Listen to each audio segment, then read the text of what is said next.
In this video series, we are pleased to introduce some of the writings of Dion Fortune to you. This video is about the second chapter of Practical Occultism in Daily Life, in which Dion Fortune describes the planes of existence and their correspondences with the human soul and the senses. She then explains what prerequisites are necessary to make it possible to influence one's own environment. Brotherhood of the Eternal Light. Teaching the Western Mysteries. Practical Occultism in Daily Life, the second chapter. There are faculties in the soul of man which correspond to the subtler planes of existence, which exert an influence on these planes, and are in turn influenced by them. Most people ignore the existence of these planes and these faculties, yet if we observe life as it goes past us, we cannot fail to be struck by the fact that there are tides and eddies in the affairs of man which cannot be explained by the material sequence of cause and effect. It is these subtle tides and eddies that the occultist studies, and he has been able, as a result of his studies, to formulate certain definite laws with regard to them. These laws have a very immediate application to the daily life and its problems. These different planes do not lie one above another like the strata of rocks. They are different modes of existence, and can, any and all of them, occupy the same space at the same time as sound, light, and warmth may do. The different aspects of consciousness are built up out of these different modes of existence, just as the calcium which forms our bones is drawn from the mineral kingdom of earth, and the water in our tissues is derived from the springs and rivers. The calcium in our bones is in no way different from the calcium to be found in the tissues of plants or in the rocks of the Earth's surface. Calcium behaves in the same way and obeys the same laws wherever it is found, and so does water. Our heart is a pump just like any other pump, and the water in our blood behaves no differently to the water in the hot water pipes. Precisely the same conditions prevail in the sphere of consciousness. The spark of divine spirit, which is the innermost core and nucleus of every human soul, is part of the kingdom of heaven. Our mental powers, with their forces and images, are part of the kingdom of mind. Our emotional and instinctive nature is part of what occultists call the astral kingdom, and our body, in its subtle, etheric, and dense physical aspect, forms part of the kingdom of earth. Though be it remembered that Earth has a subtle electromagnetic aspect as well as a dense one. Our body receives impressions from the physical plane through the 5 physical senses. It cannot perceive thought or emotion or the things of the spirit, save insofar as they are signaled to it by the effect they have on someone's body. But there are subtle senses, rudimentary in most people, more highly developed in some, which correspond to the 3 subtle levels of existence. Most of us know instinctively the emotional state of anyone with whom we are in close touch. We know whether he is displeased, depressed, or frightened, even though he show no outward sign of his condition, and may do his best to conceal it. The horse knows when the rider is afraid. The newborn child knows the difference between the nurse who will control it effectually and the mother who will give in to it and behaves accordingly.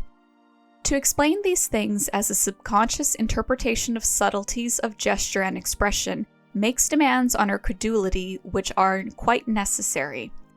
A far simpler and more comprehensive hypothesis explains that these things are due to the direct perception of emotional states by the corresponding factor in our consciousness which reacts to them. Observe how the depressed person depresses his companions, and how the angry one irritates them, how the timid one invites aggression. We are influenced far more than we realize by the mental states of those about us. It is for this reason that a good morale is all important in any organization. The bad employer does not realize this, and thinks the sullen and resentful work people can give him just as good value for the wages he pays as loyal and cheerful ones. One person in a workshop with a sense of injury will demoralize all the rest of the employees, even if he, for reasons of his own, gives no open expression to his grievance. If we observe business houses, we shall see how the mental attitude of the person at the head goes right down through the whole staff, including those who have no personal contact with him. The inharmonious person works up a resistance all round him, which makes life very heavy going for him.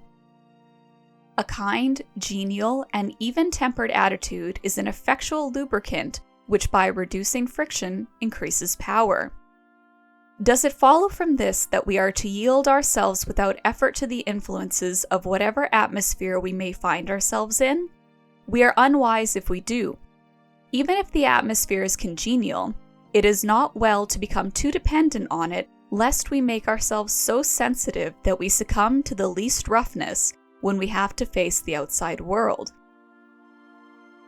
If the atmosphere is uncongenial, we need definite mental armor to protect us from its influences. Some teachers would say that we ought to set to work and reform the whole condition by means of thought power. Many novels have been written, and plays too, such as The Passing of the Third Floor Back, in support of this thesis. But this is an ambitious goal to set before ourselves at the start, and we may be wiser to content ourselves with the control of the inner kingdom to begin with. In any case, we cannot exercise much influence over our environment until it has ceased to have influence over us.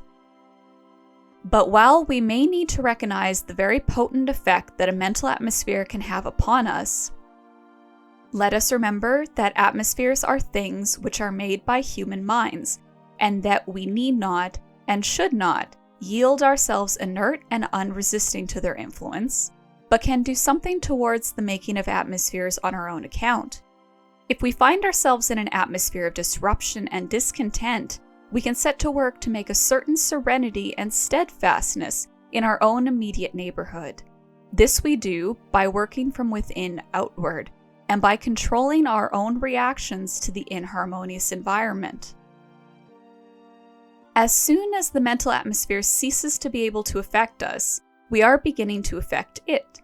The stabilized inner atmosphere overflows and the circle of harmony spreads like the ripples in a pool. Soon the more sensitive among our neighbors begin to feel the new influence that has been introduced into the mental atmosphere. They react to it in turn, and their influence is reinforced.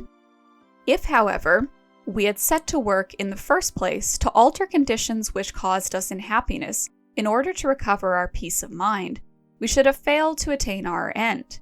For however much we might make and remake the world nearer to our heart's desire, there would still be the crumpled rose leaf, such as disturbed the princess in the fairy tale.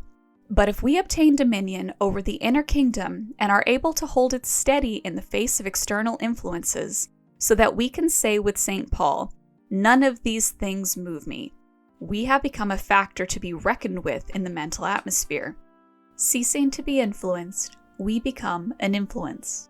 There is an old story of two travelers who found the road rough to their feet.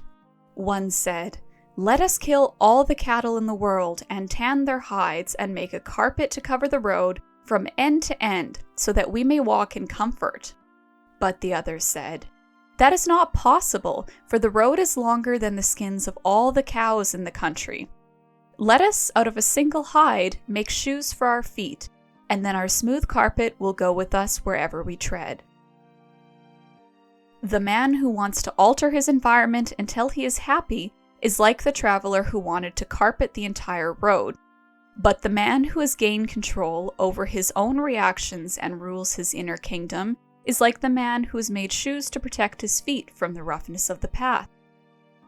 We must realize two things then, if we are to avail ourselves of the ancient wisdom. Firstly, mental and emotional conditions have power to affect us without overt physical action. Secondly, we must not allow reactions to these influences to gallop about like wild horses, but must break them into harness. To perceive an influence is not necessarily to react to it. There is such a thing as counteracting it. And it is this which occult knowledge can teach us to do. Violet Mary Firth, also known as Dion Fortune, was an important British occultist, ceremonial magician, and author. The Brotherhood of the Eternal Light is in direct lineage with the tradition of Dion Fortune and recognizes her as a spiritual ancestor. We hope you enjoyed the video. If you have any questions, please feel free to write them in the comments. We will create a video to answer your questions after this video series. Would you be interested in us commenting on the writings of Dion Fortune and explaining in more detail her teachings in spiritual philosophy? If so, let us know in the comments.